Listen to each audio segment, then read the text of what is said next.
evening, ladies and gentlemen, and welcome to Mondo Thingo. Tonight, hearts get stolen by King Arthur's Ioan Griffith. Guts get spilt with author Stephen King. Here's Johnny. And the gloves come off at the Australian Monopoly Championships.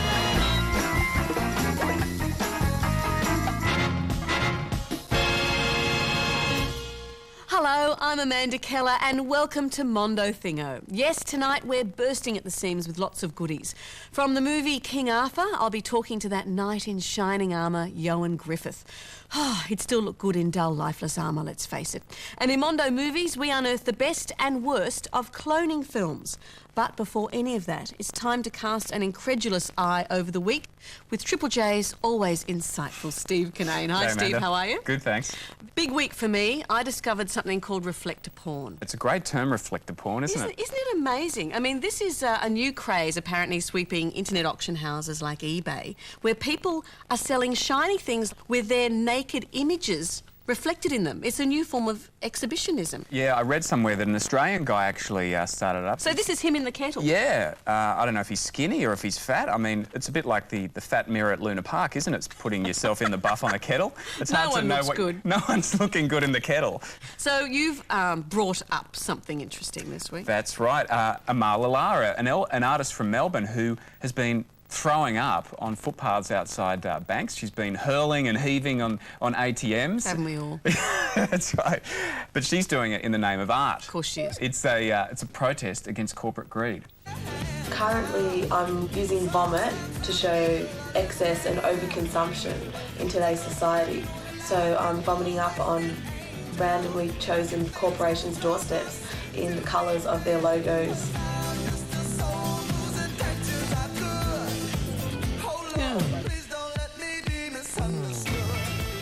Oh, yuck! That poor security guard. Well, next time you have a big night and you throw up in your neighbour's driveway, tell them it's about globalisation. I will. But she's not the only one to use vomit as a form of protest, is she? That's right. There was an anti-war protest last year in San Francisco where a whole bunch of people turned up at a federal building and vomited on the sidewalk. Though I read one blogger on the internet described it as not a protest, it was just a bunch of middle-class people who'd eaten too much bad camembert. Oh, well, look, Australian Idol back on TV this week. I think it's time to share something with you that I'm just so fond of. There's an American show called Superstar USA. It's just been on air in the States. It's like the anti-Idol. They're searching not so much for America's best singer, they're searching for the worst singer, but that worst singer doesn't know that that's why they're being chosen. How will they react when they discover it's one giant hoax? We lied to you when we said you were a great singer. Fire! Fire! Hey, hey! Celebrate good times. Come on. Oh, it's so cruel. That's right. A number of lies have been told. They had to lie to the studio audience to tell that these singers had terminal illnesses so they wouldn't boo them and jeer them off the stage. That is extraordinary. It's terrible, isn't it? I'd like to say that I was appalled and that I hated this, but it is one of the best things I have ever seen. Isn't it shameful? It sounds like you're up all night watching Look, this, Amanda. I loved it. And the judges obviously are in on the joke. They are incredibly cruel, but so funny. 'Cause baby, there ain't no mountain high enough. You make me want to be a better man. Oh, I love the way you love me. 911, I'd like to report a robbery. Frank just stole the show. Okay. I was being incomplete. You have very large breasts. They are real. Okay. Oh, it's terrible, but it's so watchable. And Jamie, the girl there, actually won the whole series. And I don't know if you could see in that footage, she has to read the words off her hand. Here you make me feel shiny and new. Oh, I love it. How could you not remember the words to that song? It's been played so many times. Though it's interesting, they've deliberately chosen people not just because they're bad singers, but because they're overconfident. And so these people, even when the hoax was revealed, they said, look, that's okay, I'm famous, that's all I care about. That's right. But that's what celebrity's about, isn't it? Having a surplus of confidence, but not necessarily a surplus of talent. Oh, very deep, Steve. Thank you for joining us, Steve. We'll see you next time. Thanks, Amanda. Hey, are you a fan of Stephen King? Never read one of his books. Steve, The Shining, Carrie, Salem's Lot, Pet Sematary. Steve, you're missing out. Stephen King is the world's #1 writer of horror fiction. So how did this man from an impoverished single-parent family, who looks like one of his own peculiar characters, become such an influential novelist? Haha, well, we're going to tell all in this week's Mondo Cheek Note. Stephen King is the undisputed master of modern horror. He has more than 300 million novels in print and has the most written works translated onto the screen for a living author. But King nearly ended his own career before it even began.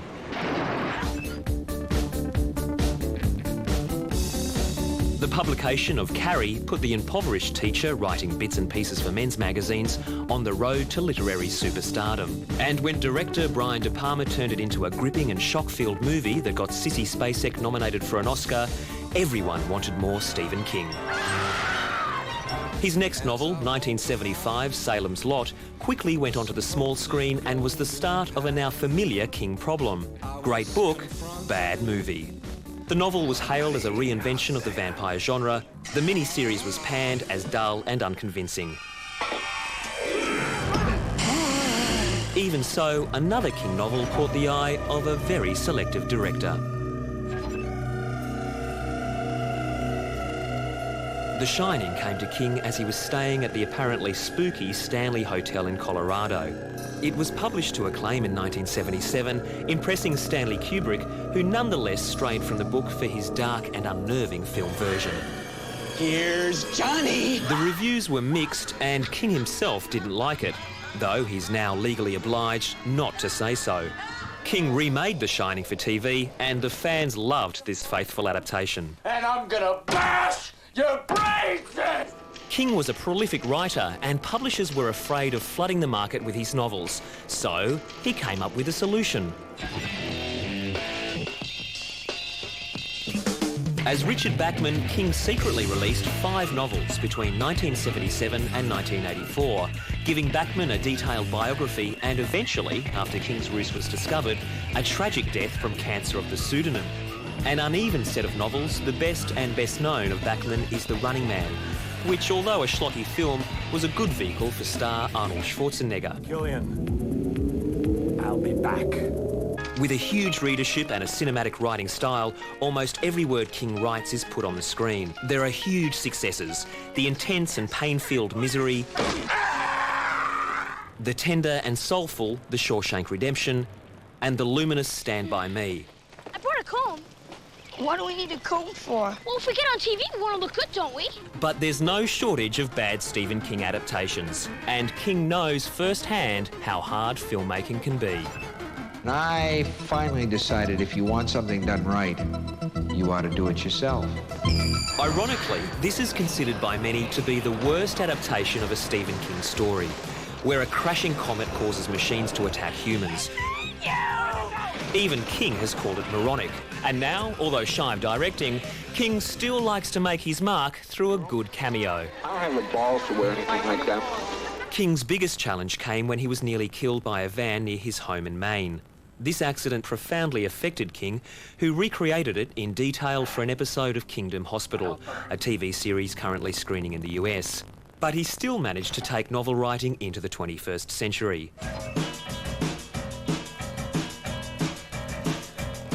For his novella, Riding the Bullet, King charged readers to download it from the web, and he did this again for the instalments of his novel, The Plant. His next release, due in September, is the sci-fi epic he started in the 70s, The Dark Tower. For decades, King has fought various problems with drugs, alcohol and the darkness of his own soul to become one of the most successful writers in history. So maybe he can pull off that rumoured idea of doing a musical with John Cougar Mellencamp.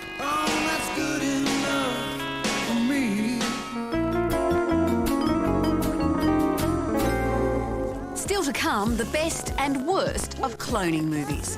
They need a glove! He is exactly like you in every way. Except 1/8 your size. But first, Welsh celebrities. Now, there's a phrase you don't hear very often, but there are plenty of them. Richard Burton, Tom Jones, Anthony Hopkins, Catherine Zeta-Jones, and yes, even Shakin' Stevens. And now add to the list Ioan Gruffudd, who's starring as Lancelot in Jerry Bruckheimer's in no way understated production of King Arthur. He's also been in Titanic and Black Hawk Down, and when he was in the Hornblower TV series as Horatio himself, he became an object of lust for women all over the world. So I made a point of playing cool and aloof when I drooled all over him. Does it all count for nothing? You ask me that. You who know me best of all. Welcome to Mondo Thingo. Pleasure to meet you. A friend of mine described your name as a challenging hand at Scrabble. Yes, it's a daily challenge for me, you know, to explain to people its origin and, you know, how to pronounce it. So we'll just call you Ian if that's all right. Yes, that's the most common one. Yes. Now the film is fantastic, King Arthur. It's very gritty and very raw, and it looked bloody horrible. The weather, everything. Was it as bad on set as it looked? Actually, it was a glorious summer in Ireland where we shot the film. So everything that you see in the film is completely manufactured, you know, with rain machines and wind machines and snow machines and... The blokes, the knights, King Arthur's knights, you were a good sort of feisty bunch of guys. Was there a bit of carousing offset? Just a little bit, yes. You know, we'd call it research. You know, getting into the character and drinking. Yes, lots of drinking and carousing and wenching. Yes. Research. Yes, research. Yeah. Absolutely. Obviously, Horatio Hornblower. We know you from that, and now the brooding Lancelot. Wonderful romantic parts. Does this give girls a certain expectation about you that it's hard to live up to? Well, it's impossible to live up to these characters, you know, and they reflect well on me. They make me look good, and you know, more often than not, people are disappointed when they meet me. It appears that Mr. Hornblower is now the standard by which we must all measure ourselves. All right, that's enough. Well, do you have a fetish for period costumes? It seems like it, doesn't it? Yes, I know, because no, I'm certainly aware that I've done predominantly period costume dramas, but I mean, as I said, they're such great characters. I mean, you can't go wrong, really. Are those costumes hard to get in and out of to go to the toilet? What happens if you have to do a quick... I built a little flap, shall we say, into mine, so it wasn't too difficult. But, I mean, as far as the battle armour was concerned, no, you just had to go first thing in the morning, and once after lunch, and that was it. It was impossible to get out of it. Gee, those horses must have copped it. Yes. Your first role, I really enjoyed reading about this, was Welsh soap opera People of the Valley. Yes, Pobl y Cwm, yes. Wel, mae cwpl o ffrindiau dy fi sy'n digwydd bod yn ferched, a ni'n mynd mas yn gilydd weithiau, ond sdim wedgen dy fi. Was this the Welsh equivalent of being in Neighbours? I suppose it was, yes. He was on every day, and I think it's the oldest running BBC soap opera. So, yes, it was, and I played the sort of, you know, the landlord's son. What was the most exciting thing that ever happened to him? Well, he fell off a climbing frame in school, and he was in hospital for about 2 weeks. Wow! Yes, sure. I hear that your biggest vice is cookies. It's true. Oh, thank you. I went white then. Yes, we've got a prostitute out there. with it bearing a child. It's your paternity day. Yes. I've got a selection of Australian biscuits here that I want you to do a taste test on. Oh, fantastic. Thank you. Lovely. Very good, yeah. After dinner with coffee. Yeah. Excuse me, dessert, yeah. Caught in the back of your throat? Yes. Sorry, I just had some cake, yeah. Well, now I've ruined you for the rest of your interviews. Thank you for joining us on Mondo Thingo. Cheers. Still to come, the champions of the Monopoly world.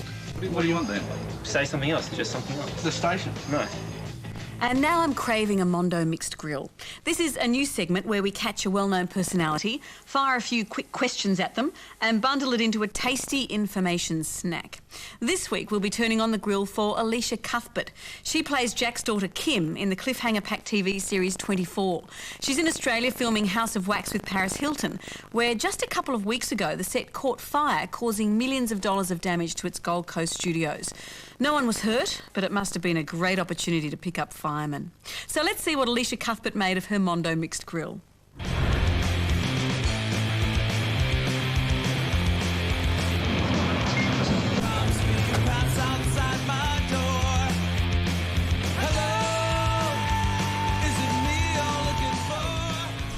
favourite horror movie? It's called Fire in the Sky, and it's actually about aliens, but it's completely horrifying, and I watched it when I was 12 and threw up. I was so scared. Favourite food? I like Mexican food a lot. Who was your first celebrity crush? I think it was Brad Pitt in California. I was like, man, he's hot. Vanilla or chocolate? Chocolate. No brainer.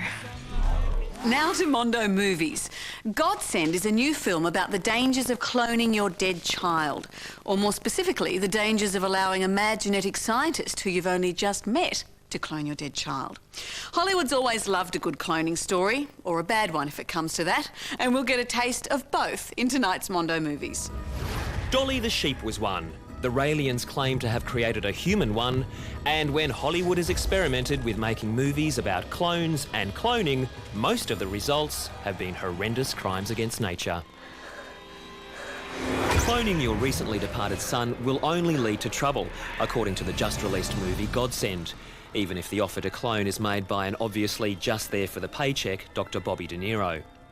My clinic has perfected a procedure by which a single cell could be used to create a genetically identical fetus. Do you mean cloned? Yes. Showing less than total faith in his product, the director reportedly shot 7 different endings. The one he chose is pretty lame, so we can only imagine how bad the others must have been. Now, The Boys from Brazil is actually a good cloning movie. An evil Nazi scientist, played by Gregory Peck, has cloned 94 young Adolf Hitlers and put them in safe houses around the world. He allowed me to take half a litre of his blood and a cutting of skin from his ribs. They were in a biblical frame of mind. Outstanding cast, suspenseful plot, and a scary boy as young Adolf. Heil cloning. You are the living duplicate of the greatest man in history. Adolf Hitler. Oh, man, you're weird. So what's worse? Multiple Adolf Hitlers or multiple Michael Keatons? In Multiplicity, Michael plays an overworked dad who clones himself cause he's just too darn busy. We must bring Ted down. Yes, we must crush Ted. Yes, I want to get Ted. Talk to me. Talk to me. And I will break his little neck. Now, Chesney, come on. Oh dear. The lame premise isn't helped by Andy McDowell acting like a clone with a misfiring personality gene. One to avoid. Arnold Schwarzenegger hoped the 6th day would recrown him king of action heroes. Sadly, it didn't. It's quite a good film, but the big budget, blam blam blam, laced with bad jokes formula feels a little too familiar. Can you fly this? Better than you can. Good, because your shooting sucks. It didn't help that, as a rule, Arnold can't act in one role, and yet, in this film, he has 2. Cool. Send in the clown! He is exactly like you in every way. Except 1/8 your size. And who could forget Mini-Me, the snack-sized Dr. Evil clone from Austin Powers, The Spy Who Shagged Me. Mini-Me, where are you? Can someone put a frickin' bell on him or something? Luckily, Mini-Me was big on laughs, which really helped in what's the weakest film in the Austin Powers series. While cloning films tend to be weak reproductions, Hollywood's so good at copying, it's generally up to the audience to pick the clones from the originals. You mean you think I'm the clone? That's right. I can't be the clone. I'm me. Amanda, the ABC host cloning department needs a DNA sample from you, just some hair or something like that. The ABC has a host cloning department. They're cloning hosts. Yeah, well, it's just a precaution in case you make the jump to a commercial network and then we can just wheel out another Amanda Keller. Just like me? No, not just like you. She'd be younger and we'd fix the genes so that she's a natural blonde. Anyway, we don't have to do this now. Have you seen Kerry O'Brien 3 anyway?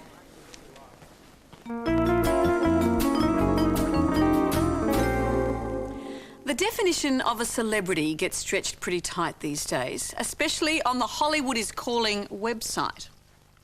Here you can arrange for one of your friends to get a real live phone call from a celebrity. No recordings, no impersonators, But here's the fine print. The calls are 30 seconds long. For less than $20, you'll get a standard happy birthday type greeting.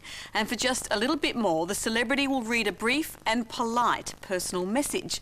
There's even a marriage proposal option for a celebrity to pop the question for you. But beware, what they call celebrities actually reads like some kind of Village of the Damned. Have a look. Ken Kercheval from Dallas. Christopher Atkins from Blue Lagoon. Howling 2 stars Sybil Danning. Oh, this is a beauty. O.J. Simpson trial witness Kato Kaelin. But Hollywood is Calling did manage to luck into a couple of really major celebrities.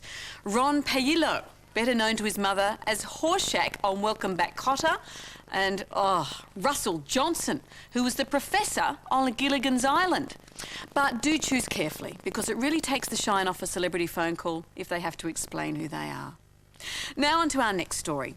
In real life, people can't buy an entire street and 5 minutes later go to jail. Not even Rene Rivkin. But since 1935, Monopoly players have been doing just that. And doing it extra well at the National and World Monopoly Championships that are now held every 4 years. So choose your tokens as we check out the Monopoly Championships. When you make your move, I won't hesitate. If you take too long, you're gonna be too late.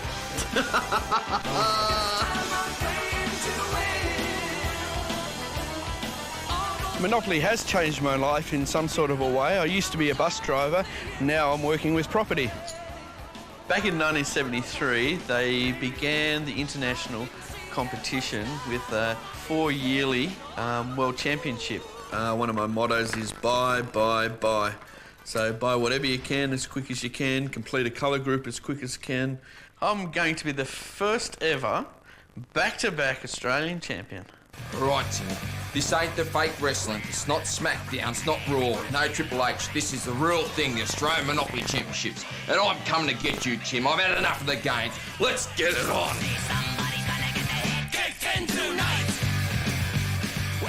Let's do it. Let's go and me. I think he's already psyched out. I think I've got him. What he does is he tries to control the game. So if he wants it to go fast, he gets everyone to roll the dice fast. But if he wants to make it slow, he just sits back and questions the rules. If I can control the game, Jeff's not going to know what to do. I believe I'm the best player in the world.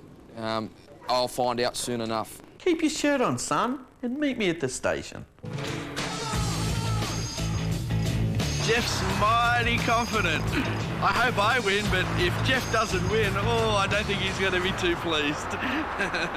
200 for passing game points. Jeff had to make it through the elimination round to face Tim in the final. The pressure was showing. We throw the dice up. Yeah, sorry. You let one more time, the dice going anyway. I'm going to buy mortgage property. Oh, what can I say? Lady Luck, she was a real bitch today. I did my best with what I could, but geez, it was like playing with a bunch of women fair dinkum. And then we can buy 4 houses each. Timothy went into the final, cocky that his main rival was out. The proceedings ground to a halt, forcing him to expose himself in a brave move. There's no point convincing me. I'm not going to give those green up for 1 yellow card and do What do you want then? Say something else, suggest something else. The station. No. The Angel Islington and the station. But it didn't pay off. The champ lost his crown early, leaving the title wide open. And the victor was reluctant hero Leon Heckman from Victoria. He's off to Tokyo in October for the World Championships to play with prize, $15,140 US, the sum of all the money in a Monopoly bank. Well, he's like an accidental hero, isn't he? Unbelievable final we've just had. It's the first time where I've seen everyone at a point where you're at a stalemate and you have to do a group deal. Then Leon spent like 9 turns in jail in a row. Never seen that happen before. Tim, let's come back and get him. 4 years' time, you and me, tag team, we're taking him on. He's got no chance. Hello, is this Norm Johnson? It's Amanda Keller from ABC's Mondo Thingo. Happy 85th birthday. I said happy 85th birthday. Amanda Keller from the television program. That's right, you booked a celebrity birthday call. Well, it's exciting speaking to you too. Well, it's kind of maroon colour and a bit sheer. No, it's not too tight across my chest. Next week on Mondo Thingo, we chat with comedian Lenny Henry, unravel the enigmatic Björk, grill Australia's prodigal son Ben Lee, and turn up the house lights on movie test screenings. Yes, next week should be an action-packed half hour. But before we leave you, we thought we'd take another look at People of the Valley. Now, we saw a little snippet of this earlier when I was talking to Ioan Griffith. It's the Welsh soap opera that gave Ioan his start. The longest-running soap produced by the BBC. It started in 1974. It's still going. And even though it's in Welsh, it's almost identical to Neighbours and Home and Away. It's got the mandatory pub, it's got the corner store, it's got the busybody. And look, let's face it, we hardly ever get to show obscure Welsh soap operas on Mondo Thingo, so please enjoy a little bit more of People of the Valley. Bye for now.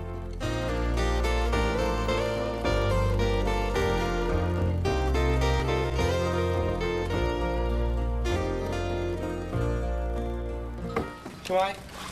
Hi, Gareth. Hi. Ti eisiau rhywbeth neu sy'n fi o'n cario ti? O, fi credu bod ni'n ysgol. Gwna i odi nawr. A fel na dyliau i fod hefyd. A iawn chi genod. Oedd, pam? O, di ddim wedi mynd i'r deri i weld y sentor, de? A pwy? Sa'n gwaith mae rhaid fi weithio ti llew? Mae can gwaith fwy o siawns ta rod yw tad y babi nag i ti, wedyn beth sy'n bod na ti? Wyt ti charhacso popeth i fi rod ag i bawb gwed?